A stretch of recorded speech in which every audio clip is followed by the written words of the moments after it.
Hey, it's Jeremy here from the Ontario Regiment Museum. We're going to give you another update on the World War II canteen restoration here at the Oshawa Airport South Field.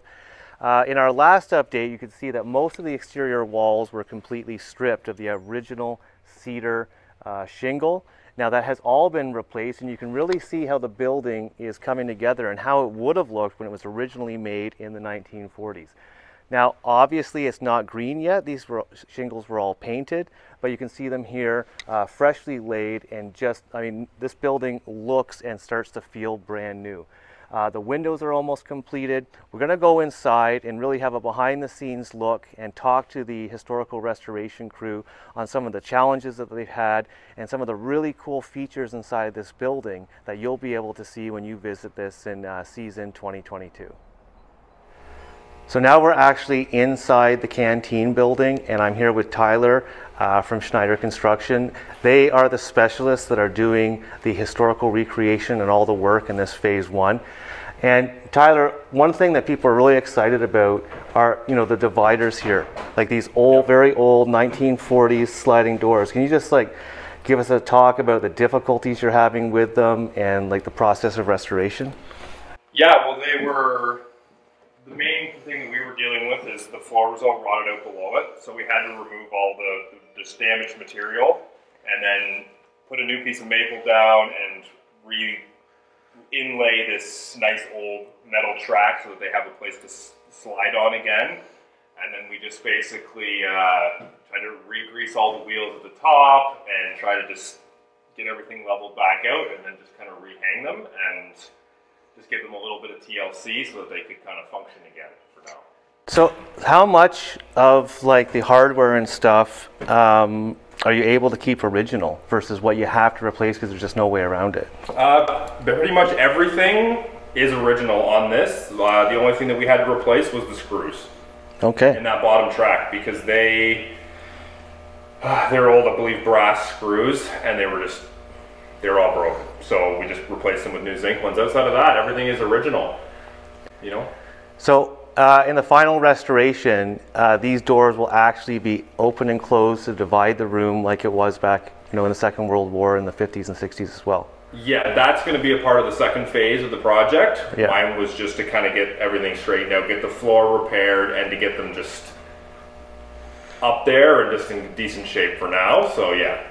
Yeah, because over the years, they were actually put permanently in place and were they kind of nailed together? They were all nailed together, and there was all boards on there that were screwed together so that it was all kind of just essentially a wall, right? And so, I'll tell you one thing, they're heavy.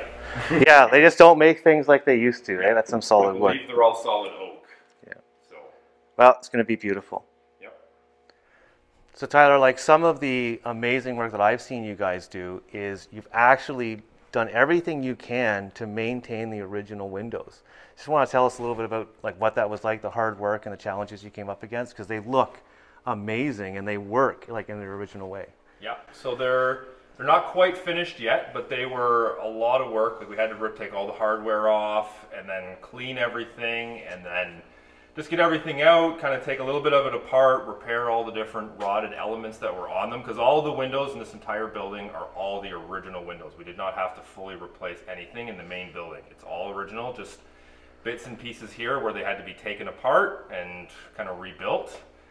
And then we just kind of took all the glass out and we replaced some of it and saved some of the old stuff and then reglazed all of them so they're all weather tight and looking a heck of a lot better and sealed up nice. Yeah, and actually functional. And they are functional, yeah. Yeah, and one of the other things, because this was a military building, all the windows were super high security, and they had this 1940s security system on it, which you can actually see is actually just like an iron fencing around a frame that was bolted.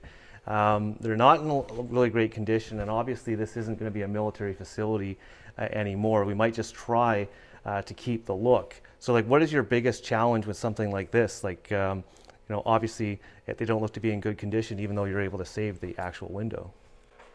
Yeah, they're definitely a challenge just with the way that they were built and to remake them and to kind of keep them functional, but also just reconstruct them in a way that's still historically accurate, but that's going to stay together over time, right? Because they weren't really intended to last for an extended period, right? So.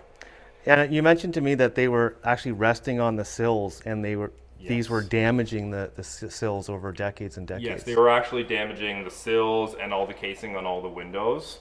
So they definitely got to be raised up a little bit so a little bit more air can get in there, and yeah.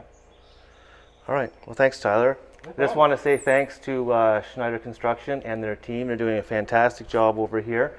And at the end of the project, we hope to give you another update, and you can see what it looks like after phase 1. Thanks, guys. Thanks, Tyler.